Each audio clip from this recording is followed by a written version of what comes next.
Good morning, St. Francis, and good morning, people of God. It is Wednesday, the 25th day of October, 2023, Wednesday of the 29th week of the year, the 29th week in Ordinary Time. Today, it is 2 months until Christmas Day. So just a reminder, again, get your things done, get your ducks in order, get everything ready. 2 months until Christmas Day from today. Coming to you from the front of the Rectory Friary, in which the sunrise is just over my right shoulder, but your left shoulder, I think, if you're looking at me on screen or whatever it is. But a very nice fall morning. The leaves are beginning to fall all over the place. I think that whatever color comes to North Carolina has kind of come and gone. It's not New England, so it is still fall, but everything is changing. We are going to go into a warm up this weekend, which I'm going to hate because why can't fall be fall? But we got to deal with what we have when God gives us what God gives us in weather. Today, it is a Wednesday, so the community mass will be beginning in a few minutes over at the Franciscan School. But our readings for today, again, a question can be raised, and rightly raised. What is Paul's hang-up with our physical humanity, with our physicality? Because most of his writings are always about, don't do this with your body, don't do that with your body, don't touch your body here, don't touch your body there. It's all of, again, it's all of this kind of great concern, about, again, using our bodies in an improper way. And again, it can be a psychological hang-up that Paul had, which probably he did. He had many issues, but one has to also remember that we're talking about the first century of the Common Era, and because of that, we don't really know exactly how people treated each other and how they lived with each other, and again, while we might think that there's a lot of barbarism and a lot of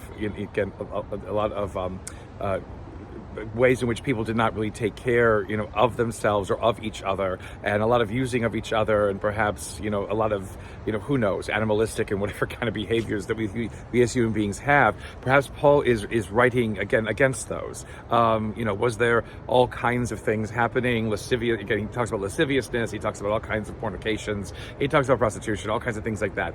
Was it as rampant, as Paul can make it seem? In some ways, again, if you look at ancient scholars, they will say that, again, some of the ancient world was just out of control. And perhaps Paul is relating to that and wants Christians to be different. And that's perhaps a very good thing for Christians not to fall into the ways in which the world was living in that century in which Paul is writing.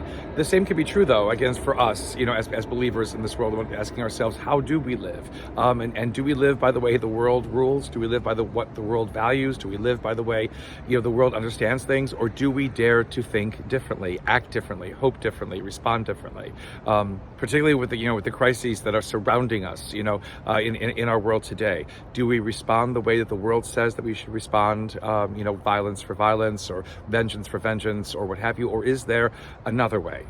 Again, this is the challenge of the gospel. It is the challenge of what Jesus teaches, because it was not just meant to affirm and confirm the way that things were, but it was to offer us a way in which the fullness of whom what we are can shine forth, even in those most desperate and terrible and awful and traumatic of times. We need to sort of think about that, and we need to kind of reflect upon it, and to see, what does our faith mean, and what does our faith offer us, especially in, these situations in which the fullness and the greatness of us may not shine forth, and may be obscured because of pains and anxieties and the way the world thinks that we should live. We live this way because we're hoping, again, that God is going to return and be able to fulfill, again, what God said God would do from the beginning of time. And that's what the gospel from Luke is about today. It is about being vigilant. It's about being aware of the fact that Christ is returning. And again, Jesus uses an interesting metaphor about a thief coming into the house at night and protecting yourself against that thief, which is why we shouldn't be protecting ourselves against God, Jesus coming and returning. I don't know. It's all confusing a little bit. It's an odd metaphor to use. But then again, it's a sense in which if Christ says he's going to return, are we ready for that return? Have we remembered what it is that Christ has taught us to do and taught us to be? Will we in some ways miss out if we continue to live by the rules of the world, by the way the world understands things, by the way the world wants us to live? Or will we see more about us, and more about what we are capable of, and more of the hope and the peace that we so long and yearn for, if we just dare to listen to a little bit of what Jesus tells us about what God is trying to tell us through Christ. What kind of world can be opened for us if we dare to pay attention and recognize the fact, again, that we are two people, not two people, we are one person, but feet in two worlds. Like I said yesterday, again, the whole idea about beating people, if you don't follow the rules well, or if you're ignorant of the rules, that's just Jesus being Jesus. But the thing is, how do we prepare for this return of Christ? And how much are we aware of this return of Christ? Not something that is to be feared or something that we should tremble before, but something that we need indeed to welcome and that we want to happen. Because if Christ does not return, then the fulfillment of God's promises to us, can never be revealed to us and given to us. A blessed day, St. Francis and people of God. May the Lord give you his peace.